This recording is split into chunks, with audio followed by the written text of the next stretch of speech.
Welcome to Faces of Abortion. I'm your host, Molly White. Faces of Abortion is the only television program of its kind that deals with the painful truth of abortion.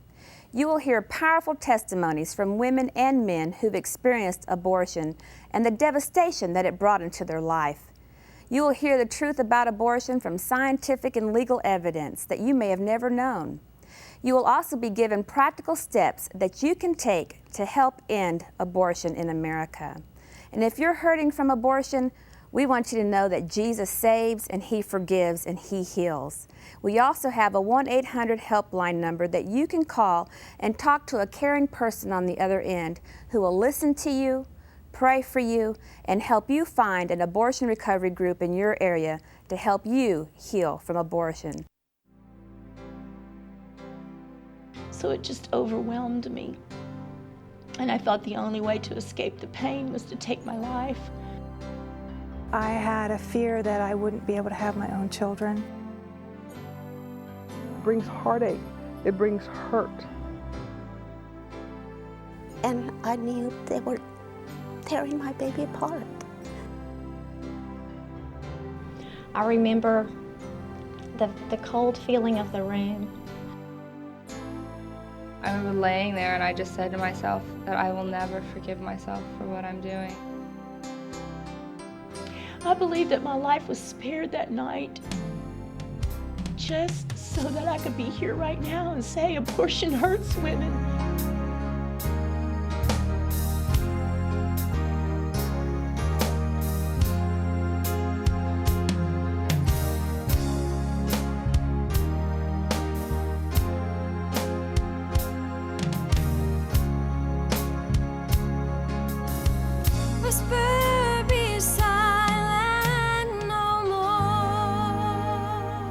Welcome to Faces of Abortion. I'm your host, Molly White, and I'd like to introduce to you my co-host, Clayton Trotter, the General Counsel of the Justice Foundation, and Alan Parker, the President of the Justice Foundation.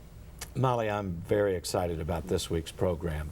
It's very unusual for us, and we often focus on the consequences of abortion, but this week we're going to focus on what's kind of an unseen consequence, the effect on children and families. And we're going to have Ashley from Israel, an adult, telling how it's affected her. But we're also going to have 3 children on the program for the first time ever. And all of these children are children of mothers who had abortions and who've been on our program with us. And it's very, very powerful and moving to see how it's impacted these children. That's right, Alan. So now we're going to be listening to Ashley's testimony as an adult, talking about how abortion impacted her life.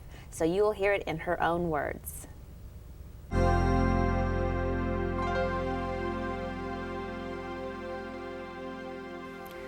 My name is Ashley Zucker. I live in the north of Israel with my husband and 4 children.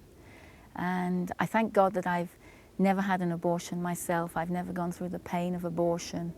But I'm an abortion survivor in that my mother had abortions.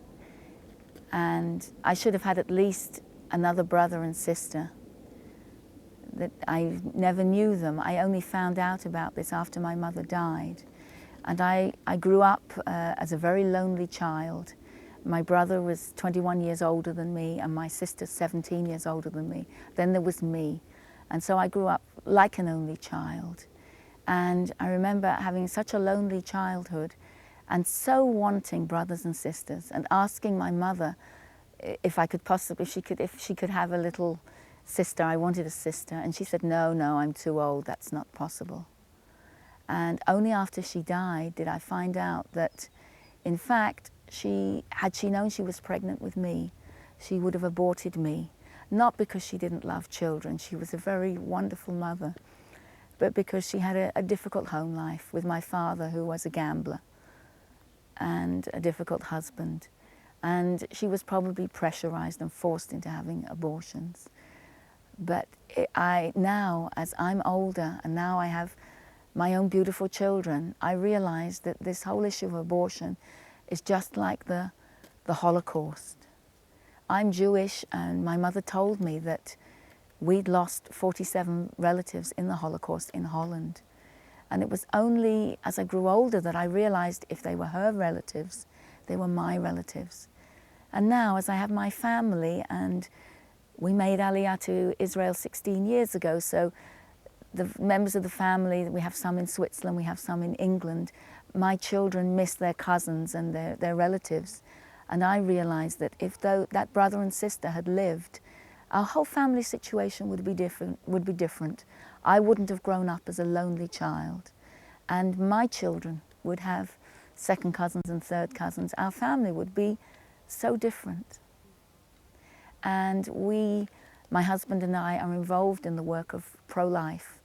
And if we go to youth groups to talk to them about abortion, I like to take a family photo album and to show them the pictures of my own children, and to say that if my mother had realized she was pregnant and if she'd aborted me, these children would not have existed.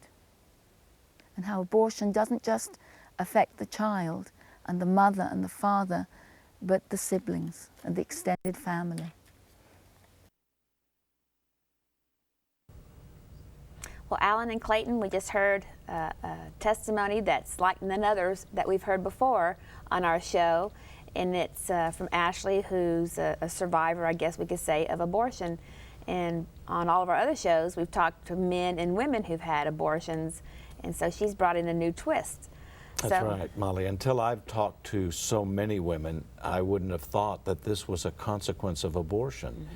That even if you don't go through an abortion, you can be impacted deeply by someone else's abortion, in this case, her mother's. Mm-hmm. And she felt lonely her whole life. She felt like there should be more. Right. Well, you know, the thing that impressed me, of course, is that she's talking from Israel.